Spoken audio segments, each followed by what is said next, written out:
আসসালামু আলাইকুম ভিউয়ার্স, আজকে নিয়ে আসলাম সহজভাবে কিভাবে সকালের নাস্তা তৈরি করা যায়। আমি প্রথমে সবগুলা নিয়ে নিলাম, দেখিয়ে দিলাম। প্রথমে আমি দুইটা ডিমের মধ্যে একটুখানি লবণ দিয়ে ভালো করে মেখে নিলাম, ডো করে নিলাম। এবার আমি তেলের মধ্যে পেঁয়াজ মরিচ কুচি দিয়ে দিব। পেঁয়াজ মরিচ কুচি দেওয়ার পর আমি ভালো করে এগুলারে বাদামি কালার পর্যন্ত ভাজবো। ভাজার পরে আমি দিয়ে দেব 1 চামচ রসুন দিয়ে নাড়াচাড়া করে দিয়ে দেব হলুদ, মরিচ, জিরা, লবণ সবগুলা হাফ চামচ করে দিয়ে দিলাম। ভাজা করে ভাজলাম। ভাজার পরে আমি দিয়ে দেব দুটো টমেটো কুচি দিয়ে আমি ভালো করে এগুলারে ভাজবো। ভাজার পরে আমি একবারে সিদ্ধ করে নেব। সিদ্ধ করার পরে আমি দিয়ে দেব ধনিয়া পাতা দেওয়ার পরে একটু নাড়াচাড়া করে দিয়ে দেব আরও দুটো ডিম।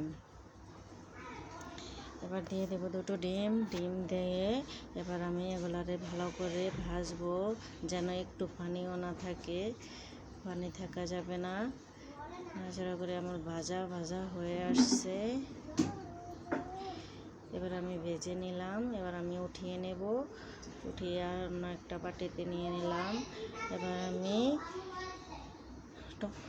এবার আমি পাউরুটির মাঝখানে দিয়ে একটা উপরের নিচে দিয়ে মাঝখানে দিয়ে এবার আমি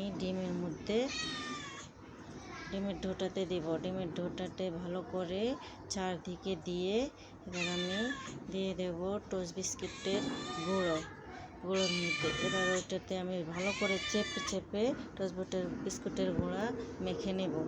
মেখে নেওয়া একটা হয়েছে, সবগুলা এভাবে আমি মেখে নেব। এবার আরেকটা রেডি করতেছি।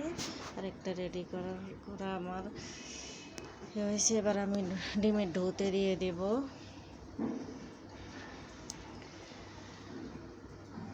ডিমের ডোতে ভালো করে মেখে ডিমটারে ভালো করে চারদিকে মেখে দেব। মেখে দেওয়ার পর আবার আমি টোস্ট বিস্কুটের মধ্যে দিয়ে দিলাম। টোস্ট বিস্কুট চেপে সবগুলারে মেখে নিলাম।